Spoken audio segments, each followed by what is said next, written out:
함께 다시 세우는 우리 사역에 대한 말씀을 나누고 있죠. 지난주에는 우리들이 뭐에 대한 말씀을 나누었죠? 감사해요. 이렇게 잘 잊어버려 주셔서. 예배에 대한 말씀 나누었죠? 네. 오늘은 나눔에 대한 말씀을 나누게 됩니다. 오늘 말씀의 제목은 나눔, 하나님의 마음으로 사는 것, 이런 제목입니다. 지난주에 예배에 관해서는 우리 크리스찬들의 아이덴티티, 우리는 왜 예배를 드리는가, 예배에 대한 말씀을 나누었습니다. 오늘 말씀 역시 여러분들이 만나교회에서 신앙생활을 오래 한 분들이라면 이 본문을 가지고 한 10번 이상 말씀을 들었을 것 같습니다. 왜 하나님은 우리들에게 이 사명을, 사역을 주셨는가, 우리들이 함께 알아보려고 하는 거죠. 오늘 본문 말씀에 나와 있는 초대교회 공동체, 우리는 교회의 원형을 이야기할 때마다 이 초대교회를 이야기합니다. 나눔에 관해서 이들은 참 잘했던 것 같아요. 그런데 이들이 나누었던 것을 저는 이렇게 표현할 수 있을 것 같아요. 굉장히 레디컬한 방식으로 이들이 나누었다. 오늘 본문 말씀에 보니까 믿는 사람들이 다 함께 있어 모든 물건을 서로 통용했다 그랬습니다. 굉장히 레디컬한 방식이죠. 그래서 어쩌면 나눔이라고 하는 말이 해당이 안 될 것 같습니다. 서로 통용을 했는데 무엇을 나누겠습니까? 어쩌면 그것을 넘어서는 거죠. 오늘 우리 교회에 하나님께서 주시는 나눔의 방식은 무엇일까? 제가 지난번 십계명 시리즈 말씀을 통해서 여러분들에게 이 십계명을 통해 우리들이 보아야 되는 것이 있다. 그게 뭐라 그랬어요? 이 십계명을 주신 하나님의 마음이다. 다음 주에 우리들이 나누게 된 그 선교에 대한 것도 역시 하나님의 마음을 아는 것이 선교다. 오늘 이 나눔 역시 하나님의 마음으로 사는 것이 나눔이다. 이런 말씀을 나누려고 합니다. 성경에 보면 예수님께서 누군가를 도와주셨던 이야기들이 참 많이 나오고 있습니다. 눈먼 자들, 또 나인성 과부 아들을 잃은 사람들, 그 사람들을 볼 때마다 동일한 단어들이 등장하고 있는데요. 예수님께서 그들을 불쌍히 여기사라는 말입니다. 이 불쌍히 여기다라고 하는 말은 영어 단어로 우리가 이게 아주 익숙한 compassion이라고 하는 말입니다. 동일한 감정을 가지게 된 것이죠. 그런데 이 compassion이라고 하는 말만을 가지고는 이것을 다 설명할 수가 없는 것 같습니다. 제이슨 미첼이라고 하는 사람이 쓴 쉬운 예수는 없다라고 하는 책에 이 불쌍히 여기다라고 하는 원래 헬라어 원어의 뜻을 이렇게 설명하고 있습니다. 창자가 움직인다. 그러니까 당시 사람들은요, 누군가를 불쌍히 여긴다라고 하는 것이 감정에 대한 문제가 아니라 내 속에 있는 창자가 움직이는 거예요. 그 불쌍히 여기는 마음으로 인하여 창자가 움직인다고 하는 것은 아픔입니다. 누군가를 불쌍히 여기다, 나도 아픕니다. 그런 의미를 가지고 있죠. 그리고 예수님께서 누군가를 불쌍히 여겼다라고 하는 말씀 이후에는 그것으로 끝난 것이 아니라 동일한 사건이 일어나고 있는데 예수님께서 그들을 만져주셨고 손을 대셨고 그들을 고쳐주셨다는 겁니다. 연민을 행동으로 옮기지 않았다면, 여러분, 하나님께서 우리를 불쌍히 여기셨는데 그 불쌍히 여기심으로 인하여 독생자 예수 그리스도를 보내주셔서 이 십자가의 사건이 아니었다면 우리들에게 어떤 일이 있었을까요? 그러니까 이 나눔이라고 하는 그 불쌍히 여긴다고 하는 것은 우리의 연민에서 그치는 것이 아니라 우리들의 어떻게 행동으로 연결될 것이냐에 대한 문제이죠. 저는 우리 기독교를 이렇게 생각합니다. 여러분 한번 생각하며 들어보세요. 기독교는 종교이기를 거부하는 종교다. 좀 설명을 해볼게요. 종교이기를 거부하는 종교. 여러분, 종교는 무엇인가요? 어느 날부터인가 우리들의 믿는 신앙이 체계화됩니다. 제도화됩니다. 화석화됩니다. 전통화됩니다. 근데 예수님께서 이 땅에 오셔서 하나님을 믿는 그 마음을 종교로 전락해버린 사람들에 향하여 무섭게 질책하셨습니다. 너희들이 종교적 의무를 다하고 있는데, 너희들이 주의를 지키고 너희들이 헌금을 하고 11조도 하고 있는데 너희들에게 하나님의 마음이 없다. 그래서 하나님의 마음이 없는 종교에 대하여 무섭게 질책하십니다. 구약에도 아모스 선지자를 통하여 5장 21절부터 24절까지의 이런 말씀을 하고 있어요. 우리 같이 한 목소리로 봉독해 보겠습니다. 내가 너희 절기들을 미워하여 멸시하며 너희 성회들을 기뻐하지 아니하나니 너희가 내게 번제나 소제를 드릴지라도 내가 받지 아니할 것이요 너희의 살진 희생의 화목제도 내가 돌아보지 아니하리. 내 노랫소리를 내 앞에서 그칠지어다. 내 비파소리도 내가 듣지 아니하리라. 오직 정의를 물같이 공의를 마르지 않는 강같이 흐르게 할지어다. 왜 아모스 선지자는 이런 이야기를 하고 있을까요? 이스라엘 백성이 믿음이 없거나 그들이 하나님을 예배하지 않았기 때문이 아닙니다. 오늘 우리가 지금 예배하는 것처럼 그들은 하나님을 예배했고, 오늘 우리들이 찬양하는 것처럼 그들은 찬양을 했고, 오늘 우리들이 기도하는 것처럼 그들도 기도를 했는데 하나님께서 그것을 받지 않으시겠다, 그것을 기뻐하지 않으신다라고 말씀합니다. 왜냐하면 그들의 예배하는 삶 가운데 정의가 사라지고 공의가 사라졌기 때문에 하나님께서 원하시는 것은 너희들의 외적인 행위, 종교적 행위가 아니라 공의가, 정의가 물같이 흐르고 공의가 강같이 흐르는 것을 하나님께서 기뻐하신다. 그러니까 예배자로서의 삶을 살지 못하는 종교화되는 것을 하나님께서 받지 않으신다라고 말씀하고 있어요. 나눔은 연민에서 끝나는 것이 아니라 행동으로 이어지는 것이고, 나눔은 기도에서 그치는 것이 아니라 우리들이 어떻게 접촉하느냐에 대한 문제이죠. 누군가의 삶에 우리들이 참여하는 겁니다. 우리 기독교에 있어서 제일 중요한 것 중에 하나가 성만찬입니다. 예수님의 살과 피를 기념하는 거죠. 근데 성만찬을 이야기할 때 영어로 뭐라고 표현을 하냐면 take part in 이라고 표현을 합니다. 예수님의 살과 피에 내가 참여하는 겁니다. 예수님의 살과 피를 떼면서 나도 주님의 마음을 갖는 것이 기독교의 본질인 거예요. 제이슨 미첼이 쓴 쉬운 예수는 없다라고 하는 책에 보면 한 가지 이야기를 소개하고 있는데, 그 저자의 친구 중에 릭이라고 하는 사람이 있습니다. 그는 에이즈 환자들을 돌보는 병원에서 근무를 하고 있었어요. 그가 맡은 일은 환자의 옷을 갈아입혀주고 침대를 정돈하는 그런 일이었습니다. 가만히 일을 하다 보니까 그 병원에 어떤 현상이 있냐면, 에이즈 환자 중에 죽을 때가 되면 사람들이 별로 관심을 가지지 않는 겁니다. 왜냐하면 효율적으로 살아있는 사람을 관리하는 것이 더 효율적이기 때문에 죽어갈 때가 되면 이제 방치하게 되는 거죠. 이 릭이라고 하는 사람이 이제 죽어가는 에이즈 환자를 이렇게 가서 옷을 갈아입혀주고 이렇게 방을 나오려고 하는데, 문고리를 잡은 자기의 손이 보였어요. 고무장갑을 끼고 있는 손. 그리고 그는 한 번도 환자들을 돌볼 때 고무장갑을 벗은 적이 없었어요. 그때 하나님께서 그의 마음 가운데 그 환자를 안아주라고 하는 음성을 주셨던 것 같아요. 요즘 미국 사람들이 많이 쓰는 말 가운데 하나가 영어 단어에 greet이라고 하는 말입니다. greet은 우리 마음속에 있는 모든 힘을 끌어올리는 것을 greet이라고 말을 합니다. 그때 그의 마음속에 하나님의 음성을 두고 greet을 끌어올립니다. 그리고 이 릭은 환자를 향해 고무장갑을 벗고 그 환자를 안아주었습니다. 그때 환자는 이렇게 말을 합니다. 나는 2년 동안 이곳 병원에 있는 동안 고무장갑을 벗고 나를 안아준 사람을 처음으로 보았습니다. 이 책에서 이야기하고 있는 것, 우리는 누군가를 위해서 봉사할 수 있고 누군가를 위해서 섬길 수 있지만 하나님이 주시는 마음으로 섬기고 돕고 봉사한다는 것은 조금 다른 차원의 문제라는 겁니다. 제이슨 미첼은 쉬운 예수는 없다, 예수를 믿는 것이 결코 쉽지 않다고 이야기를 하면서 우리가 누군가를 도울 때 생각해야 될 것이 있는데, 먼저 우리들의 삶의 속도를 늦추고, 그리고 우리들의 삶의 힘듦을 각오하고 우리들의 삶의 불편함을 감수하지 않는다면 우리는 누군가를 도울 수 없다라고 말하고 있어요.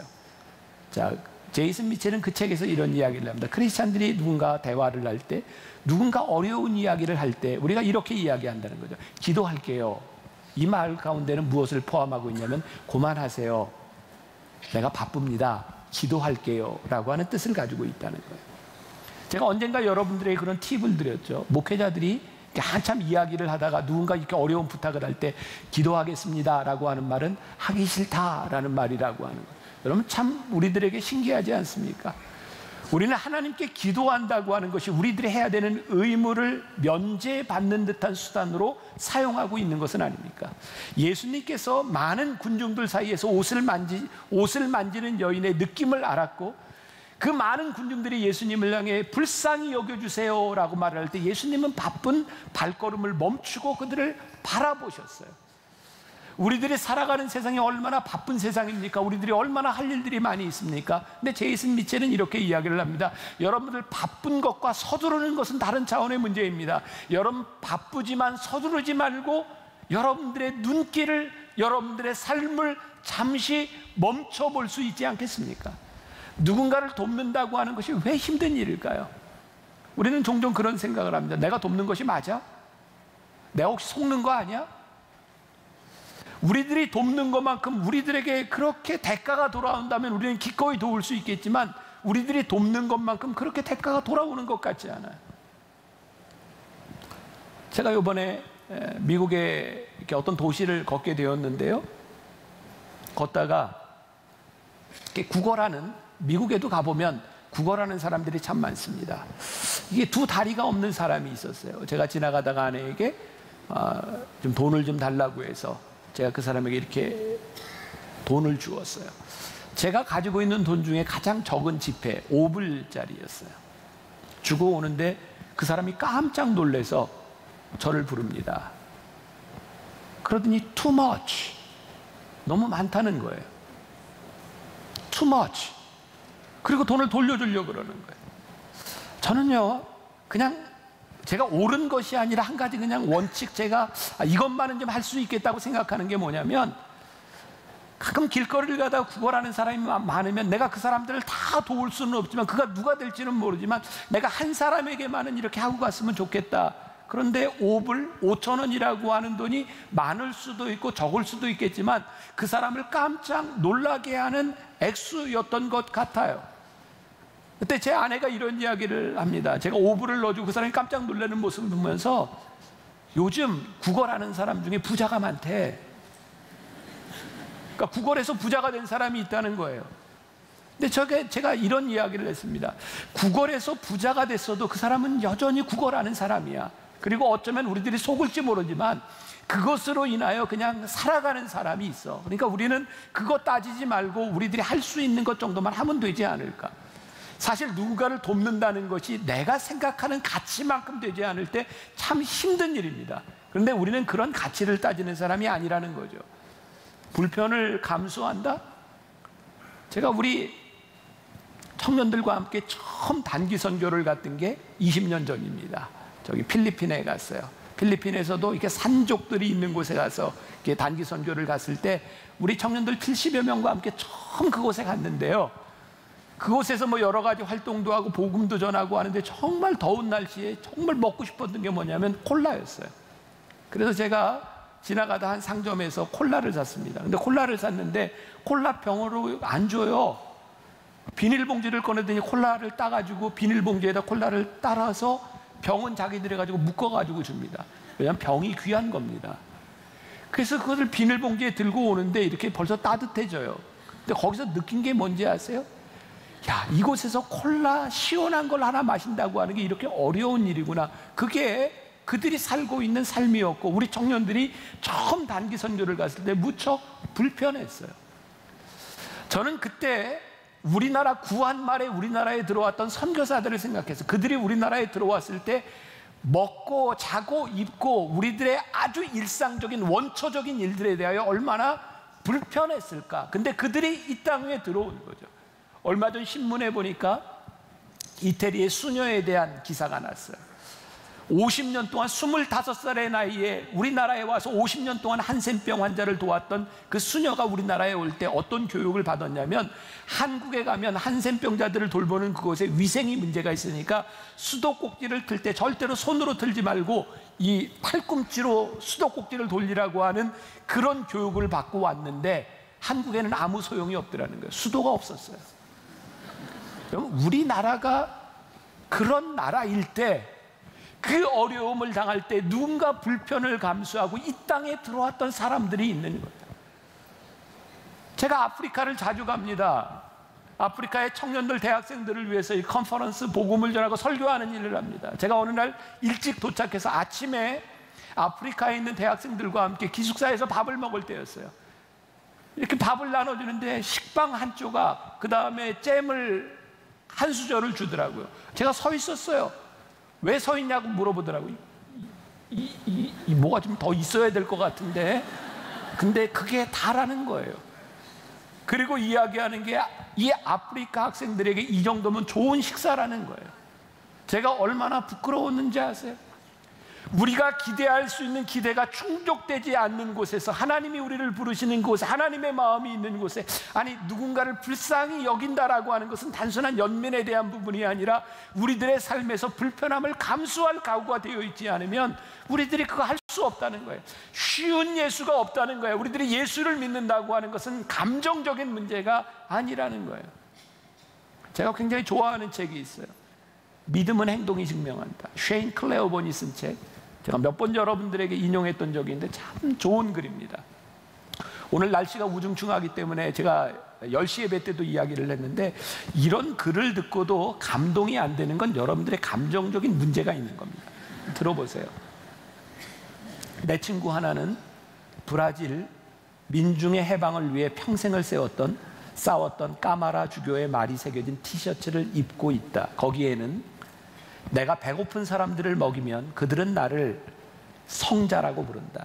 그러나 배고픈 사람들에게 왜 배가 고프냐고 물으면 그들은 나를 공산주의자라고 부른다라는 글귀가 적혀 있다. 자선에는 보상과 갈채가 따른다. 그러나 가난한 사람들과 어울리면 죽임을 당한다. 자선을 베풀었다는 이유로 십자가에 달리는 사람은 없다. 그러나 사회 질서를 붕괴시키고 새로운 세상을 주장하는 예수님의 사랑을 따라 살면 십자가에 매달린다. 가난한 사람들을 도왔다는 이유로 십자가에 달리는 사람은 없다. 그러나 그들과 한패가 되면 십자가에 달린다. 그건 이념에 대한 이야기가 아닙니다. 우리가 주님의 말씀을 듣고 살아간다고 하는 것은 단순한 자선에 대한 문제가 아닙니다. 하나님을 믿는, 하나님의 마음으로 움직이는 공동체라고 하는 것, 오늘 초대교회 공동체의 모습이 나와 있어요. 이들이 돕는 것은요, 여러분, 돕는 것은 조금 선한 마음을 가지면 누구나 할 수 있는 거지만, 이들이 어려운 사람을 도왔던 것은 그냥 그들의 방식으로 도왔던 것이 아니라 그들이 필요로 하는 것을 바라보며 그들이 도왔다고 이야기를 하고 있고요. 초대교회의 나눔은 단순히 착한 사람들에 의해서 이루어진 것이 아니라는 거예요.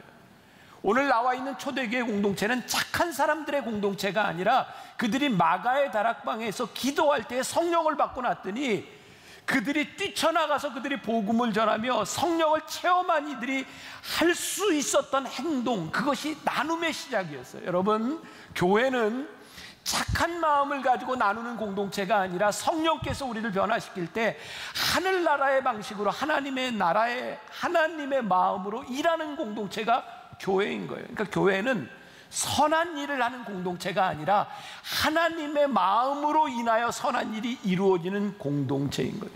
오늘 본문 말씀에 이 초대교회를 향해서 이렇게 이야기를 하고 있어요. 47절에 그들이 하나님을 찬미하고 백성들에게 칭송을 받으니 하나님께서 구원받는 숫자를 더하셨다.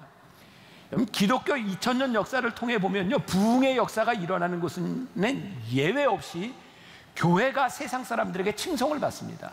여러분들 이거 구별하셔야 돼요.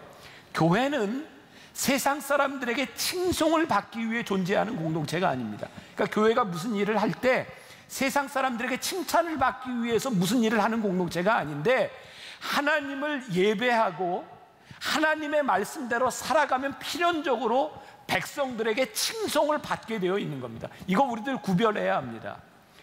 우리가 칭찬을 받기 위한 전략이 아니라 본질적으로 교회가 하나님 앞에 올바로 서면 칭송을 받게 되어 있다. 그때 하나님께서 구원받는 숫자를 더하셨다고 말씀하고 있는 거예요. 그러니까 교회가 부흥하기 위해서 선행을 베푸는 공동체가 아닙니다. 역사를 통해 보면요, 교회는 권력자들에게 핍박을 받고 권력을 가진 사람들에게서 압박을 당할 때에 놀랍게도 백성들에게 칭송을 받습니다. 그런데 교회가요, 권력자들과 함께 권력을 누리고 가진 것들을 누리기 시작하면 백성들에게 칭송을 받지 못합니다. 교회는 버림을 받습니다. 영어의 단어에 서비스라고 하는 말이 있습니다. 여러분, 이 서비스라고 하는 말이 참 재미있죠. 하나님을 예배합니다라고 할 때도 서비스라고 하는 말을 씁니다. 사람들에게 봉사한다라고 하는 말을 쓸 때도 서비스, 섬김이라는 말도 동일합니다. 이제 지금 나오는 문장이 기가 막힌 문장인데요, 여러분들이 기억도 해야 되고 감동도 해야 되는 문장입니다. 자, 이런 문장이에요. 예배는 하나님께 드리는 최상의 봉사이며, 봉사는 세상 속에서 몸으로 드리는 최고의 예배입니다. 어제 제가 이걸 막 쓰라 그랬더니 찍더라고요. 외워도 괜찮습니다. 참 좋은 문제예요. 여러분, 예배는요, 하나님께 드리는 최고의 봉사예요. 세상에서 우리들이 이 봉사한다고 하는 것은 우리들의 몸으로 드릴 수 있는 최고의 예배인 거예요. 그러니까 예배자는 서비스, 하나님을 예배할 뿐만 아니라 세상을 섬기는 사람이 되는 거예요. 그런데 우리들에게 이 섬김에 이기심이 자꾸 있는 거예요. 여러분들 자녀들에게 읽혀도, 아니 여러분들이 읽어도 좋은 책입니다. 애덤 그란트가 쓴 Give and Take라고 하는 책이 있습니다. 경영서적입니다. 그런데 굉장히 우리들의 삶에 적용이 될 만한 거예요. 이 애덤 그란트는 사람들을 세 부류로 나눕니다. 어떤 사람은 테이커예요. 남에게서 늘 이득을 취하는 사람입니다. 어떤 사람은 매처가 있어요. 내가 이만큼 주었으니 이만큼 받는다. 이게 매처예요. 보통 사람들입니다. 또 하나의 사람은 기버가 있습니다. 그냥 끊임없이 주는 거예요. 근데 이 애덤 그란트는 이야기합니다. 성공한 사람들을 보면 기버들이라는 거예요. 자, 여러분들 기억해. 여기에서 성공이라고 하는 것은 제가 오늘 여러분들에게 이야기하려고 하는 이 성공은 우리들의 머릿속에 있는 세속적인 성공을 이야기하는 것이 아니라 하나님이 우리를 부르신 그 부르심에 마땅한 성공자들, 그러니까 본질적인 성공을 이야기하는 거예요.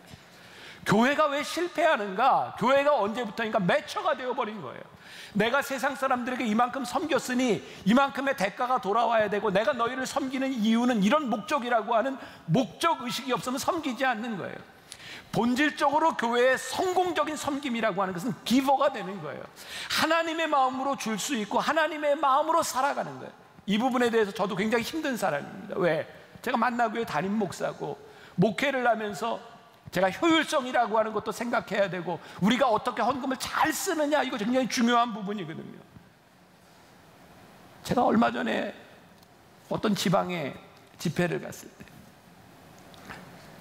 어떤 교회 중에 하나가 교인들이 무리를 지어 교회를 떠났다는 이야기를 들었습니다. 이유인즉 그 교회가 건축을 하고 빚이 생겼는데, 그 교회에서 어린이집을 운영하고 있었는데 빚 때문에 어린이집을 운영할 수가 없어서 어린이집을 폐쇄했어요.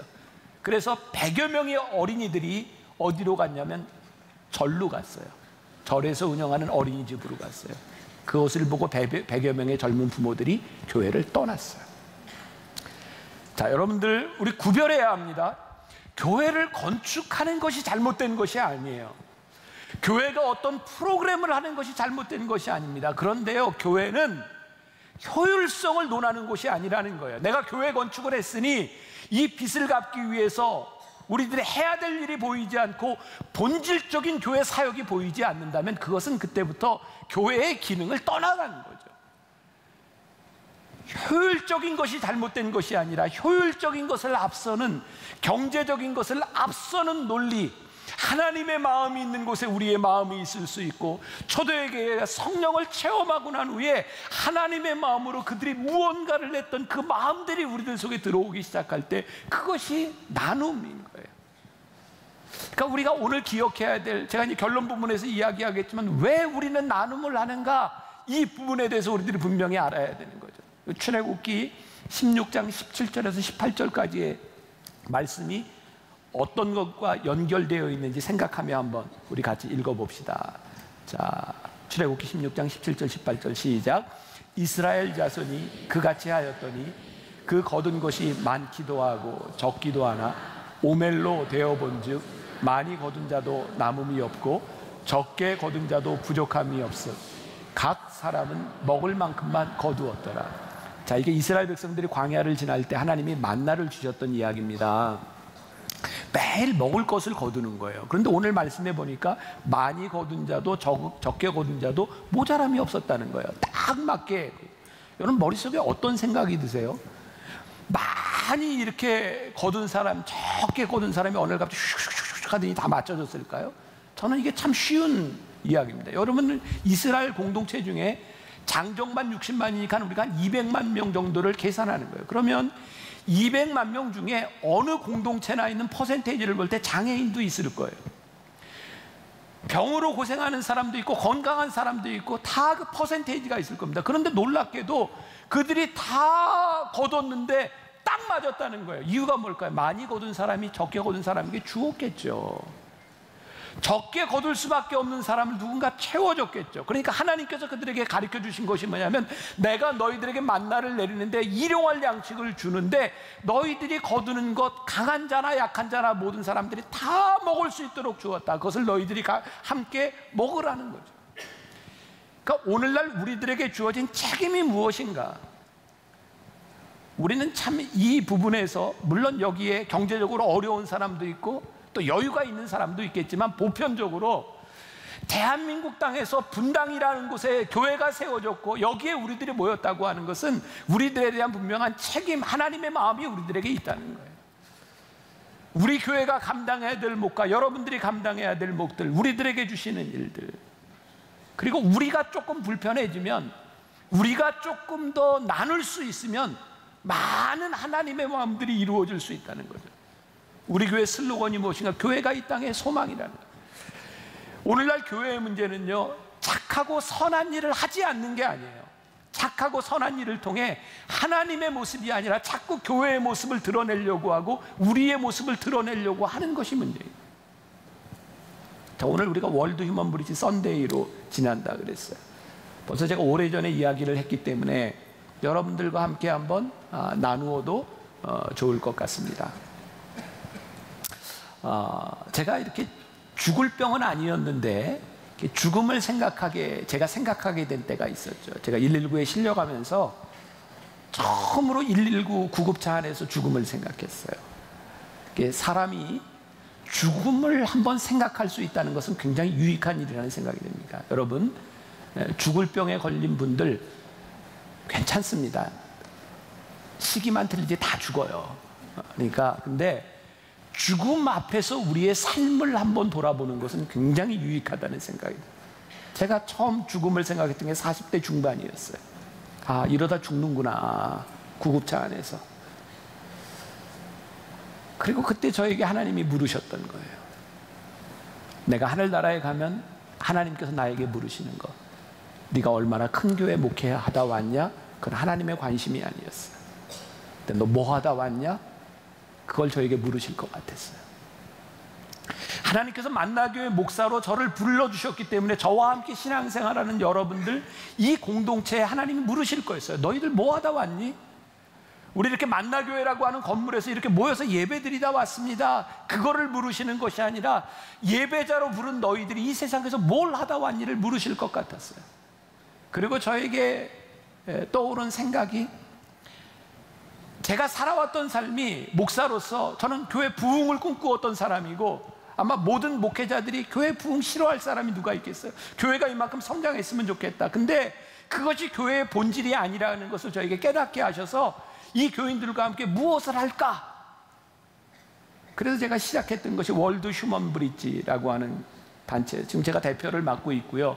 이걸 잘 모르는 사람들이 많아요. 세상 사람들이 이거 만나교회가 하는지도 모르고 대표인 제가 목사인지도 모르는 사람들도 있어요. 그래서 저에게 어떤 마음이 들었냐면, 하나님, 교회 이름이 드러나고 우리들의 이름이 드러나는 것이 아니라 교회가 어떻게 하나님의 일을 할 수 있을까요? 지금까지 교회가 걸어왔던, 교회가 선행을 하면 이거 우리 교회가 했습니다 라고 이렇게 자랑을 해야 되는 이 시스템에서 하나님 중심의 시스템으로 우리들이 바뀌어질 수 있을까? 그래서 시작을 했어요. 근데 어려움이 참 많았어요. 왜? 이해를 못하니까. 지금은 너무나 당연한 것이 되었지만 그 당시 시작할 때만 해도 우리 교회 안에 많은 반대들이 있었어요. 목사님, 왜 교회 헌금을 가지고 교회 일을 하는데 교회 이름을 안 내세우는 겁니까? 이게 기존에 가지고 있었던 우리들의 패러다임하고 다른 거였어요. 그래서 시작을 하면서 제가 도움을 받은 두 분이 있었어요. 하나는 김동호 목사님이었고 한 분은 손봉호 교수님이었어요. 김동호 교수님은 저에게 여러 가지 조언을 하면서 이렇게 얘기를 했습니다. 목사님 그 시작할 때 다른 교회하고 함께 하지 마세요. 그냥 만나교회 혼자 하세요.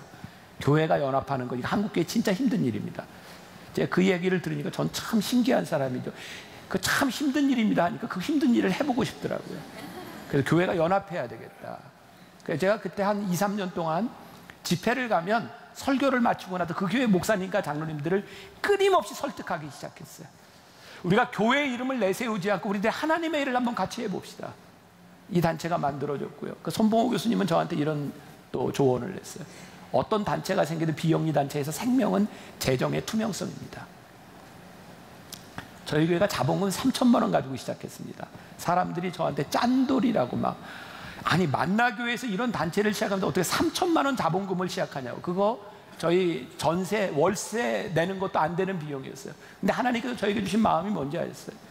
우리 교회가 돈이 없기 때문이 아니라 우리 교회가 돈을 내서 이걸 시작하면 우리 교회가 주도권을 가지고 우리 교회가 돈을 내면 우리 교회가 주인의식을 가지니까 언제든지 우리가 손을 떼어도 문제가 없고 하나님이 하시는 일에 우리들이 주도권을 가지지 않도록 우리 돈 가지고 시작하지 맙시다.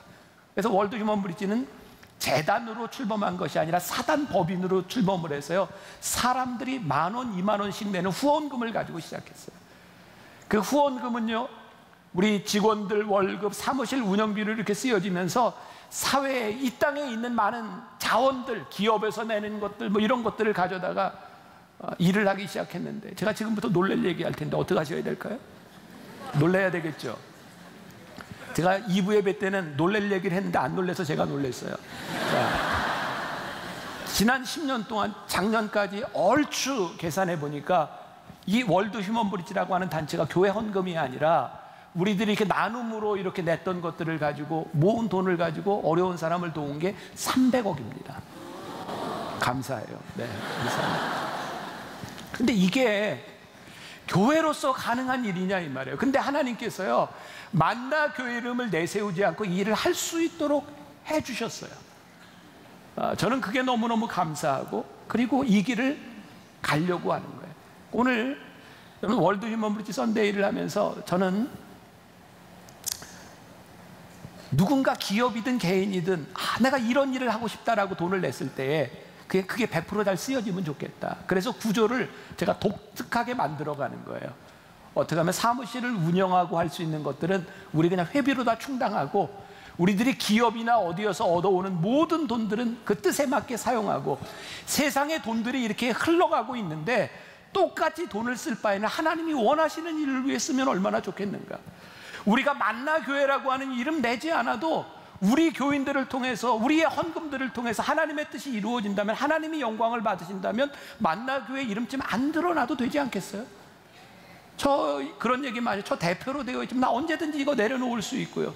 참 내려놓는 게 쉬운 게, 이 단체를 하면서 제가 월급 하나 1원 한 푼 안 붙고, 제가 대표지만 뭐 카드 하나 가진 게 없어요. 저는 직원들 밥 사주는 일 말고는 이 대표로서 하는 일이 제가 돈과 연관될 일이 아무도 없어요. 이 만나교회가 일을 할 수 있고, 우리가 사회에서 가장 모범적인 단체로 인정을 받을 수 있는 것이 투명한 거예요. 그래서 제가 오늘 여러분들에게 이거 요청할 수 있잖아요. 우리 만나교회 교인들이 회원으로 가입해서 10,000원, 20,000원 여러분들이 내주셔야 이게 되는 거예요. 그리고 10,000원, 20,000원 냈던 분들, 설교를 들으니 이게 좋다, 증액해도 괜찮아요, 안 말려요. 그러니까 여러분들이 이렇게 써서 여러분들이 나갈 때 헌금함에 넣어주시면 이게 우리들이 하나님의 나라를 만들어가는 일을 할 수 있다고 저는 분명히 믿고 있거든요. 그러니까 이 일을 하는 나눔의 일을 우리 교회가 하고 있는 것, 그것으로 우리는 만족한 거예요.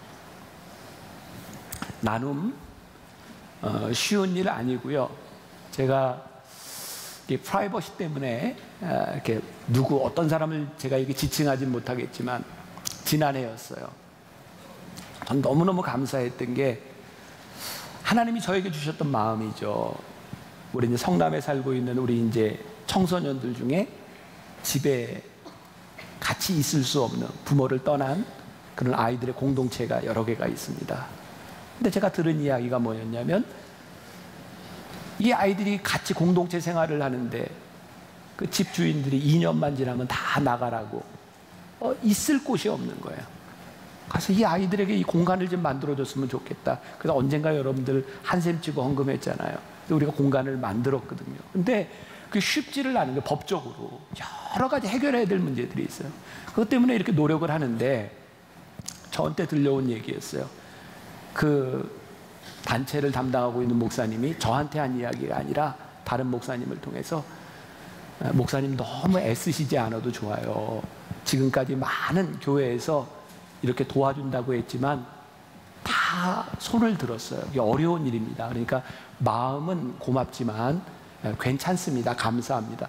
저는 참 특이해요. 그런 얘기를 들으면 해야 돼요. 그래서 우리가 공간을 만들었어요. 할 수 있는 일이고요. 우리가 감당할 수 있는 일이고, 저는 우리가 어떤 위대한 일을 꿈꾸는 사람들이 아니라 우리들에게 주어진 일들에 대하여 하나님이 주시는 마음을 가지고 책임을 지면 우리들이 함께 할 수 있는 일들이라고 생각해요. 사람들이 저한테 종종 그런 얘기를 해요. 목사님 왜 이렇게 인생을 힘들게 사세요? 내가 어떻게 해요? 하나님이 저를 그렇게 부르셨는데. 저 때문에 여러분도 힘든 거예요. 어떻게 해요? 하나님이 여러분들 만나교회로 보내셨는데 팔자 아니에요. 우리 그렇게 살아야지. 가장 중요한 것, 하나님, 우리들에게 하나님의 마음 알 수 있는 그 마음 주셔서 하나님 아버지의 마음으로 살아가게 하여 주옵소서.